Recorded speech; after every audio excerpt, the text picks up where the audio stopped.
नमस्कार साथियों, मैं आज अति महत्वपूर्ण सेशन के साथ आपके सामने पुनः उपस्थित हुआ हूं ताकि आने वाला एग्जाम में आपको अधिक से अधिक मदद मिल सके। तो पहला क्वेश्चन है, ज्योग्राफी शब्द किसका देन है? ज्योग्राफी शब्द जो है किसका देन है? तो ये इरेटोस्थनीज का देन है दोस्तों। किसका है? इरेटोस्थनीज का है। ऑप्शन सी हो जाएगा। क्लियर? तो ज्योग्राफी शब्द जो दिया है इरेटोस्थनीज ने दिया है। क्लियर? ऑप्शन सी हो जाएगा। नेक्स्ट क्वेश्चन है, कूना कूना किस देश की मुद्रा है? कूना किस देश की मुद्रा है? तो ये क्रोएशिया की मुद्रा है दोस्तों। कहाँ का है? कूना जो है किस देश की मुद्रा है? तो क्रोएशिया की मुद्रा है। ऑप्शन सी हो जाएगा। क्लियर? नेक्स्ट क्वेश्चन है, द पुस्तक the test of my life. ये पुस्तक है the test of my life. The test of my life किसने लिखा है? तो युवराज सिंह ने लिखा है दोस्तों। किसने लिखा है? युवराज सिंह ने लिखा है। ऑप्शन ए हो जाएगा। क्लियर? नेक्स्ट क्वेश्चन है, हड़प्पा सभ्यता की मोहरों पर हड़प्पा सभ्यता की मोहरों पर किस पशु को अक्सर देखा जाता था? हड़प्पा सभ्यता के जो मोहर होते थे उस पर किस पशु का जो है अक्सर देखा जाता था? तो बैल को देखा जाता था। किसको देखा जाता था? बैल को देखा जाता था। ऑप्शन क्या हो जाएगा? ए हो जाएगा। क्लियर? नेक्स्ट क्वेश्चन है, कौन सी रेलवे कौन सी रेलवे लाइन अरब सागर के समानांतर चलती है? कौन सी रेलवे लाइन है जो कि अरब सागर के समानांतर चलती है? तो कोंकण रेलवे जो है वो अरब सागर के समानांतर चलती है दोस्तों। कोंकण रेलवे अरब सागर के समानांतर चलती है। तो ऑप्शन ए हो जाएगा। क्लियर? नेक्स्ट क्वेश्चन है, कौन सा शासक राज दरबार में स्त्रियों का वस्त्र पहनकर आ जाता था? कौन सा शासक राज दरबार में स्त्रियों का वस्त्र पहन करके आ जाता था? तो मुबारक खिलजी आ जाते थे दोस्तों। कौन आते थे? मुबारक खिलजी आ जाते थे। ऑप्शन ए हो जाएगा।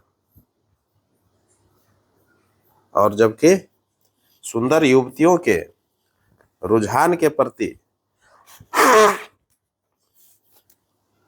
मोहम्मद शाह को रंगीला बादशाह के नाम से जाना जाता है। ये भी ध्यान में रखिएगा। और सुंदर युवतियों के प्रति रुझान जो ज्यादा रखते थे मोहम्मद शाह, यही कारण है कि इनको जो है रंगीला बादशाह का नाम दिया गया है। जबकि राज दरबार के बीच वस्त्र पहन करके जो है लड़कियों का वस्त्र पहन करके मुबारक खिलजी जो है आ जाते थे। क्लियर? कभी कभी नग्न भी घूमते थे ये व्यक्ति। तो ऐसा भी व्यक्ति थे दोस्तों। नेक्स्ट क्वेश्चन है, किस नियम को गैलीलियो का नियम या जड़त्व का नियम भी कहते हैं? किस नियम को गैलीलियो का नियम या जड़त्व का नियम कहते हैं? तो न्यूटन का प्रथम नियम जो है ऑप्शन ए हो जाएगा। न्यूटन का प्रथम नियम जो है इसी को गैलीलियो का नियम या जड़त्व का नियम भी कहते हैं। क्लियर? नेक्स्ट क्वेश्चन है, देश का पहला राइस एटीएम कहाँ लॉन्च किया गया है? देश का पहला राइस एटीएम जो है कहाँ लॉन्च किया गया है? ये लॉन्च किया गया है उड़ीसा में दोस्तों। कहाँ लॉन्च किया गया है? उड़ीसा में किया गया है। ऑप्शन ए हो जाएगा, जिसका नाम है अन्ना मूर्ति ग्रेन एटीएम। इस एटीएम का नाम क्या है? राइस एटीएम का, जो कि देश का पहला राइस एटीएम है, जो कि उड़ीसा में खोला गया है, लॉन्च किया गया है, जिसका नाम है अन्ना मूर्ति ग्रेन एटीएम है। क्लियर? अन्ना मूर्ति ग्रेन एटीएम है। क्लियर? ये ध्यान में रखिएगा। नेक्स्ट क्वेश्चन है, पेरिस ओलंपिक 2024 में कुल कितने मेडल जीते हैं? पेरिस ओलंपिक जो है 2024 पेरिस में समाप्त हो गया है, जिसमें कहता है कि भारत जो है कुल कितने मेडल जीते हैं, तो 6 मेडल जीते हैं दोस्तों। कितने मेडल जीते हैं? ऑप्शन ए हो जाएगा, 6 मेडल जीते हुए हैं। तो 1 सिल्वर मेडल है और 5 कांस्य मेडल है, ये ध्यान में रखिएगा। 1 सिल्वर है और 5 कांस्य पदक है, गोल्ड एक भी नहीं है, ध्यान में रखिएगा। ये 140 करोड़ जनसंख्या में आप देख सकते हैं कि भारत की स्थिति कितनी गंभीर हो चुका है दोस्तों। मात्र 6 पदक से संतोष करना पड़ा है। नीरज चोपड़ा पुरुष भाला फेंक में जो है सिल्वर मेडल लाए हैं, जो कि 89.45 मीटर भाला फेंके थे, जबकि इनके विपक्ष में इस 92.97 मीटर भाला फेंक करके जो है गोल्ड मेडल पाकिस्तान ले गया था दोस्तों। नदीम नाम का लड़का था, क्लियर। और 5 जो हम लोग को कांस्य पदक मिला है, पहला मनु भाकर को शूटिंग में मिला है ब्रॉन्ज, स्वप्निम कुशाले को शूटिंग में ब्रॉन्ज में मिला है, भारतीय हॉकी टीम को हॉकी में ब्रॉन्ज मिला है, अमन सहरावत को कुश्ती में ब्रॉन्ज मिला है, और एक मिश्रित युगल में मिला है मनु भाकर प्लस सरबजोत सिंह को मिला है शूटिंग में ब्रॉन्ज। ये 5 ब्रॉन्ज मिला है और 1 सिल्वर के साथ कुल 6 मेडल जो है पेरिस ओलंपिक में भारत को आया है, क्लियर। तो खेल जो है, खेल के क्षेत्र में हम लोग बहुत पीछे रह चुके हैं। यही कारण है कि सारा गोल्ड जो है अमेरिका, चाइना, ऑस्ट्रेलिया, जापान, ये सभी यूके, ये सभी लेकर के चले जाते हैं दोस्तों, और हम खाली हाथ आते हैं। तो हमें खेल में जो है एक नई उभार लाना पड़ेगा, और खेल के प्रति जो है ना अपनी जान जिद लगा करके अपना गोल्ड को वापस लाना होगा दोस्तों। नेक्स्ट क्वेश्चन की ओर बढ़ते हैं। बिहार का पहला सुपर कंप्यूटर कौन है? बिहार का पहला सुपर कंप्यूटर कौन है? तो बिहार का पहला सुपर कंप्यूटर परम बुद्धा है, जो हाल ही में सीडेक कंपनी का एक पटना ब्रांच है, पटना में सीडेक कंपनी का ब्रांच है, जहां पर परम बुद्धा जो है सुपर कंप्यूटर का निर्माण किया है, जो कि बिहार का पहला सुपर कंप्यूटर होगा, जो कि जिसका नाम परम बुद्धा है, क्लियर। जो कि पटना के ब्रांच ने तैयार किया है, जो कि सीडेक कंपनी का ब्रांच है पटना में, वही तैयार किए हैं, क्लियर। तो इस तरह से एकदम क्लियर रखिएगा, ये बहुत इंपॉर्टेंट क्वेश्चन हो जाता है। तो परम बुद्धा जो है बिहार का पहला सुपर कंप्यूटर बन गया है, क्लियर, ऑप्शन ए हो जाएगा। नेक्स्ट क्वेश्चन है, सोन नदी का उद्गम स्थल है। सोन नदी का उद्गम स्थल है, तो सोन नदी का जो उद्गम स्थल है अमरकंटक की पहाड़ी से निकलती है। कहाँ से निकलती है? मैकाल पर्वत श्रेणी के सबसे ऊंची जो चोटी अमरकंटक है, अमरकंटक से ही सोन नदी का उद्गम होता है, जो कि सोन नदी जो है 784 किलोमीटर चल करके ये मध्य प्रदेश, उत्तर प्रदेश से होते हुए बिहार में प्रवेश करता है, और गंगा नदी में ये जाके पटना के समीप दानापुर के मनेर के पास जो है गंगा मिलती है। कहाँ मिलती है? ये मध्य प्रदेश अमरकंटक से चलती है, 784 किलोमीटर की दूरी तय करती है, और मध्य प्रदेश, उत्तर प्रदेश होते हुए बिहार में प्रवेश करती है, और पटना के पास दानापुर के मनेर के पास, दानापुर में मनेर के पास गंगा नदी में जाके मिल जाती है। तो ये बहुत इंपॉर्टेंट क्वेश्चन है दोस्तों, कभी कभी क्वेश्चन भी पूछता है, और सोन नदी से तो बार बार क्वेश्चन रहता है, इसलिए ध्यान में रखिएगा, क्लियर। तो कभी कभी क्वेश्चन भी पूछता है कि दक्षिण से आने वाली सबसे बड़ी सहायक नदी जो है गंगा के कौन है? तो यही सोन नदी है दोस्तों, क्लियर। तो अमरकंटक हो जाएगा, ऑप्शन बी हो जाएगा, क्लियर। नेक्स्ट क्वेश्चन है, आओ आओ किस राज्य में बोली जाने वाली एक भाषा है? आओ जो है किस राज्य में बोली जाने वाली एक भाषा है? तो नागालैंड में बोली जाती है आओ। क्लियर? नागालैंड में जो है बोली जाने वाली भाषा है आओ। क्लियर? ऑप्शन ए हो जाएगा। नेक्स्ट क्वेश्चन है परिचकली। परिचकली लोक नृत्य कहाँ का है? परिचकली लोक नृत्य जो है कहाँ का है? तो लक्षद्वीप का है। कहाँ का है? लक्षद्वीप का है। ऑप्शन बी हो जाएगा। क्लियर? लक्षद्वीप के बारे में सभी लोग जानते हैं कि लक्षद्वीप में जो है छोटे छोटे जो है 36 द्वीप से मिलकर के बना है। लक्षद्वीप का जो निर्माण हुआ है वो छोटे छोटे 36 द्वीप से मिलकर के बना है, और जिसमें से 10 द्वीप ही ऐसा है जिसमें मानव निवास करते हैं, और सभी जो बाकी बचे वो निर्जन पड़ा हुआ है दोस्तों। क्लियर? यहीं पर जो है परिचकली लोक नृत्य मनाया जाता है। क्लियर? नेक्स्ट क्वेश्चन है भोपाल गैस त्रासदी के समय, भोपाल गैस त्रासदी के समय यूनियन कार्बाइड के अध्यक्ष कौन थे? भोपाल गैस त्रासदी के समय यूनियन कार्बाइड के जो अध्यक्ष थे वो बारेन एंडरसन थे। कौन थे? बारेन एंडरसन थे। ऑप्शन बी हो जाएगा। भोपाल गैस त्रासदी जो हुआ था 2 से 3 दिसंबर 1984 ईस्वी को, कब हुआ था? 2 से 3 दिसंबर 1984 ईस्वी को भोपाल गैस त्रासदी हुआ था, जिसमें यूनियन कार्बाइड के अध्यक्ष पूछा जा रहा है तो बारेन एंडरसन थे। यही जो है यूनियन कार्बाइड में गैस लीकेज हो गया था, जिसके कारण से कई लोगों की जानें चली गई थी, सैकड़ों लोगों की जान चल गई थी दोस्तों। तो इसमें जो है किस गैस का जो है रिसाव हो गया था? तो मिथाइल आइसोसाइनेट का हो गया था दोस्तों। मिथाइल आइसोसाइनाइड का हो गया था। ये जो है गैस बहुत ही जहरीली गैस है, जिसके कारण से कई लोगों की जान चली गई। क्लियर?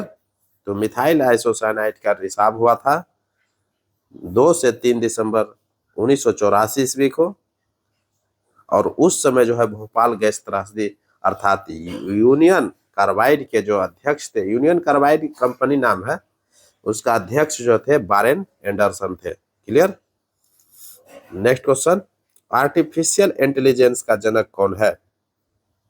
आर्टिफिशियल इंटेलिजेंस का जनक कौन है? तो जॉन मैकार्थी है। कौन है? जॉन मैकार्थी है। ऑप्शन बी हो जाएगा। क्लियर? नेक्स्ट क्वेश्चन है मोर के अद्भुत सौंदर्य, मोर के अद्भुत सौंदर्य के कारण ही भारत सरकार ने 26 जनवरी को इसे राष्ट्रीय पक्षी घोषित किया है। देखिए बहुत इंपॉर्टेंट क्वेश्चन है।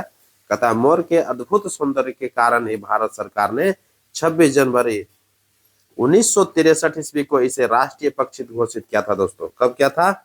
1963 ईस्वी को। वही ईस्वी पूछ रहा था कि 26 जनवरी को इसे राष्ट्रीय पक्षी घोषित किया, तो वह कौन सा ईस्वी था?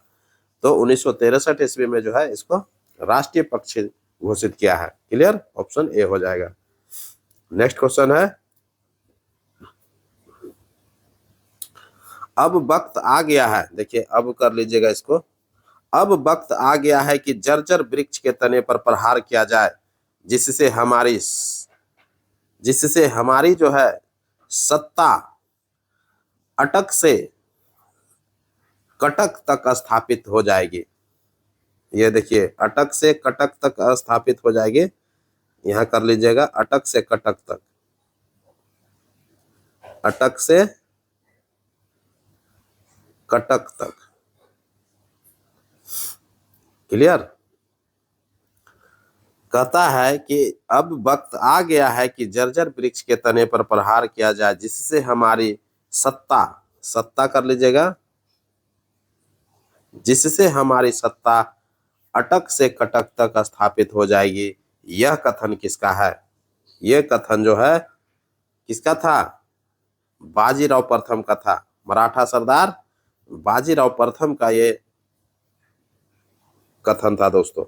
ऑप्शन बाजीराव प्रथम हो जाएगा। ऑप्शन बी हो जाएगा। क्लियर?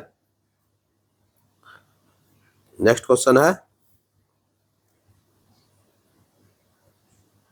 कौन सा पंचवर्षीय योजना डी.आर. गॉडगिल मॉडल पर आधारित है?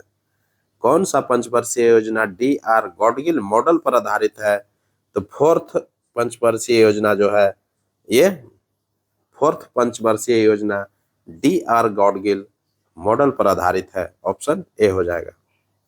नेक्स्ट क्वेश्चन है,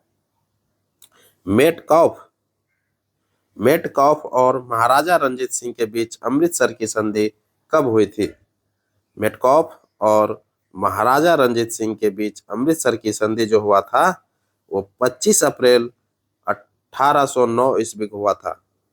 25 अप्रैल 1809 ईस्वी को हुआ था। ऑप्शन ए हो जाएगा। क्लियर। नेक्स्ट क्वेश्चन है, डलहौजी ने संपूर्ण पंजाब को कब अंग्रेजी राज्य में मिला लिया था? डलहौजी ने संपूर्ण पंजाब को कब अंग्रेजी राज्य में मिला लिया था? तो 29 मार्च 1849 ईस्वी को मिला लिया था। 29 मार्च 1849 ईस्वी को जो है डलहौजी संपूर्ण पंजाब को अंग्रेजी राज्य में मिला लिया था। ऑप्शन ए हो जाएगा। नेक्स्ट क्वेश्चन है, लोक नियोजन के संबंध में अवसर की समानता का वर्णन किसमें है? लोक नियोजन के संबंध में अवसर की समानता जो है अनुच्छेद 16 में है। इसका वर्णन किसमें है? अनुच्छेद 16 में वर्णन है, जबकि अनुच्छेद 18 जो है उपाधियों का अंत करता है दोस्तों। क्लियर। ये सभी पॉइंट्स भी ध्यान में रखिएगा। नेक्स्ट क्वेश्चन है, किस गुरु की मृत्यु चेचक से हो गई थी? किस गुरु की मृत्यु, ये सिख गुरु की बात कर रहा है। किस सिख गुरु की मृत्यु चेचक से हो गई थी? तो हरकिशन की मृत्यु आठवें गुरु जो थे हरकिशन, इनका जो है मृत्यु चेचक से हो गया था। ऑप्शन ए हो जाएगा। नेक्स्ट क्वेश्चन है, पृथ्वी और सूर्य के बीच कब अधिकतम दूरी होता है? पृथ्वी और सूर्य के बीच में जो है अधिकतम दूरी 4 जुलाई को होता है। कब होता है? 4 जुलाई को होता है। क्लियर। और 4 जुलाई के दिन ही क्या होता है? अमेरिका अपना स्वतंत्रता दिवस मनाता है। ये भी ध्यान में रखिएगा। तो उस दिन जो है पृथ्वी और सूर्य के बीच में जो अधिकतम दूरी होता है। क्लियर। नेक्स्ट क्वेश्चन है, 38वीं समानांतर रेखा किसके बीच है? 38वीं समानांतर रेखा किसके बीच है? तो उत्तर कोरिया एवं दक्षिण कोरिया के बीच में है। क्लियर। उत्तरी कोरिया एवं दक्षिणी कोरिया के बीच में है। क्लियर। तो ऑप्शन ए हो जाएगा। जबकि 49वीं समानांतर रेखा जो है अमेरिका और कनाडा के बीच में है। नेक्स्ट क्वेश्चन है, किस विजय के बाद अकबर ने सम्राट की पदवी धारण किया था? किस विजय के बाद अकबर ने सम्राट की पदवी धारण किया था? तो दक्षिण विजय जब किया था अकबर ने, उस समय सम्राट का पदवी धारण किया था। दक्षिण विजय के समय, किस विजय के समय? दक्षिण विजय। ऑप्शन क्या हो जाएगा? ऑप्शन सी हो जाएगा। दक्षिण विजय के समय, दक्षिण विजय हो जाएगा। दक्षिण विजय के समय अकबर ने सम्राट की पदवी धारण किया था। क्लियर। नेक्स्ट क्वेश्चन है, नागरिकों के लिए एक समान सिविल संहिता का प्रावधान किया गया है। किसमें किया गया है? तो अनुच्छेद 44 में किया गया है। क्लियर। नेक्स्ट क्वेश्चन है, योग दर्शन के प्रवर्तक कौन है? योग दर्शन के प्रवर्तक कौन है? तो पतंजलि, महर्षि पतंजलि थे। ऑप्शन ए हो जाएगा। नेक्स्ट क्वेश्चन है, वर्ग में ऊपर से नीचे आने पर परमाणु का आकार क्या होगा? वर्ग में जब हम ऊपर से नीचे आते हैं तो परमाणु का आकार जो होता है वो बढ़ता है। ऑप्शन क्या हो जाएगा? ए हो जाएगा। क्लियर। वर्ग में ऊपर से नीचे की ओर जाएंगे तो परमाणु का आकार क्या होगा? बढ़ेगा। क्लियर। नेक्स्ट क्वेश्चन है, लाभ के पद का निर्णय कौन करता है? लाभ के जो पद होता है वो निर्णय कौन करता है? तो संसद करता है दोस्तों। ऑप्शन सी हो जाएगा। नेक्स्ट क्वेश्चन है, एक ही व्यक्ति को कितनी बार भारत का राष्ट्रपति बनाया जा सकता है? एक ही व्यक्ति को कितनी बार भारत का राष्ट्रपति बनाया जा सकता है? तो कई बार बनाया जा सकता है दोस्तों, कोई इसमें लिमिट नहीं है। ऑप्शन सी हो जाएगा। नेक्स्ट क्वेश्चन है, राज्यपाल राज्य में किसका प्रतिनिधि होता है? राज्यपाल राज्य में किसका प्रतिनिधि होता है? तो राष्ट्रपति का होता है। ऑप्शन सी हो जाएगा। राष्ट्रपति जब तक चाहे राज्यपाल वहां पर रहता है, और जब राष्ट्रपति चाहता है उसको हटा लिया जाता है। क्लियर? तो राष्ट्रपति के ये प्रतिनिधि होता है। ऑप्शन सी हो जाएगा। नेक्स्ट क्वेश्चन है, जवाहरलाल नेहरू के निधन के पश्चात किसने प्रधानमंत्री पद ग्रहण किया था? जवाहरलाल नेहरू का जब मृत्यु हो गया था तो उनके पश्चात जो है प्रधानमंत्री का पद किसने ग्रहण किया था? तो गुलजारी लाल नंदा ने किया था। कौन किया था? गुलजारी लाल नंदा ने किया था। ऑप्शन ए हो जाएगा। क्लियर? नेक्स्ट क्वेश्चन है, किस विटामिन की कमी के कारण बच्चों के अंगों की अस्थियां मुड़ जाती है? किस विटामिन की कमी के कारण बच्चों के अंगों की अस्थियां मुड़ जाती है? तो विटामिन डी के कमी के कारण जो है बच्चों की अस्थियां मुड़ जाती है। ऑप्शन सी हो जाएगा। नेक्स्ट क्वेश्चन है, भारत सरकार द्वारा कालाजार को पूरी तरह समाप्त करने का लक्ष्य कब तक रखा है? भारत सरकार द्वारा कालाजार को पूरी तरह समाप्त करने का लक्ष्य जो है 2023 ईस्वी तक रखा था दोस्तों। क्लियर? जबकि WHO का जो यह लक्ष्य है 2030 तक है। WHO ने कालाजार को पूरी तरीका से समाप्त करने का जो लक्ष्य रखा है 2030 तक रखा है, और भारत सरकार जो रखा था कालाजार को पूरी तरीका से समाप्त करने के लिए 2023 तक रखा था। क्लियर? तो ऑप्शन क्या हो जाएगा? ऑप्शन ए हो जाएगा। क्लियर हो गया होगा। और WHO अगर इसमें लगा देगा, भारत सरकार हटा करके अगर WHO लगा देगा तो 2030 हो जाएगा। ध्यान में रखिएगा। क्लियर? नेक्स्ट क्वेश्चन है, और ये अंतिम क्वेश्चन रहेगा। कह रहा है कि निम्न में से कौन सही सुमेलित नहीं है? सही सुमेलित नहीं की चर्चा कर रहा है। एक तरफ भारत रत्न विजेता है, दूसरी तरफ वर्ष है। तो देखते हैं कौन सही सुमेलित नहीं है। पहला है, डॉक्टर सर्वपल्ली राधाकृष्णन को भारत रत्न जो मिला है 1954 में मिला है, ये बिल्कुल सही है। क्लियर? दूसरा है, सचिन तेंदुलकर को भारत रत्न कब दिया गया? 2008 में दिया गया? तो नहीं, 2008 में इसको नहीं दिया गया था। इनको कब दिया गया था? इनको 2014 में दिया गया था। ध्यान में रखिएगा। सचिन तेंदुलकर को जो है कब मिला था? 2014 में जो है भारत रत्न दिया गया था। क्लियर? तीसरा है, मदर टेरेसा को 1980 में भारत रत्न दिया गया है। तो बिल्कुल ये सही है। मदर टेरेसा को 1980 में जो है भारत रत्न दिया गया है। क्लियर? चौथा है, राजीव गांधी को 1991 में भारत रत्न दिया गया है। तो ये बिल्कुल सही है। तो ऑप्शन सुमेलित नहीं खोजना था, तो ऑप्शन बी सुमेलित नहीं है, मिल गया। क्यों? क्योंकि सचिन तेंदुलकर को जो है 2008 में नहीं मिल करके 2014 में भारत रत्न मिला था, जबकि 2008 में जो भारत रत्न दिया गया था वो भीमसेन जोशी को दिया गया था। क्लियर? 2008 में किनको दिया गया था भारत रत्न? भीमसेन जोशी को दिया गया था। जबकि लता मंगेशकर, उस्ताद बिस्मिल्लाह खान को, दोनों को 2001 में दिया था। ध्यान में रखिएगा। ये सभी पॉइंट्स जो है कभी कभी एग्जाम में आपको एलिमिनेट करने के लिए मौका मिलता है। लता मंगेशकर और उस्ताद बिस्मिल्लाह खान को 2001 में मिला था भारत रत्न, और MS सुब्बालक्ष्मी और जयप्रकाश नारायण को जो है दोनों को साथ में दिया था 1998 ईस्वी में। क्लियर? MS सुब्बालक्ष्मी और जयप्रकाश नारायण को 1998 में भारत रत्न दिया गया था। क्लियर? और बी आर अम्बेडकर को 1990 में दिया गया था भारत रत्न। क्लियर? तो इन सभी पॉइंट्स को आप ध्यान में रखिएगा। और डॉक्टर राजेंद्र प्रसाद को तो जान ही रहे, 1962 में भारत रत्न दिया गया है। क्लियर? तो इन सभी पॉइंट्स को हम क्लियर कर दिए हैं, आपको एलिमिनेट करने में मौका मिलेगा।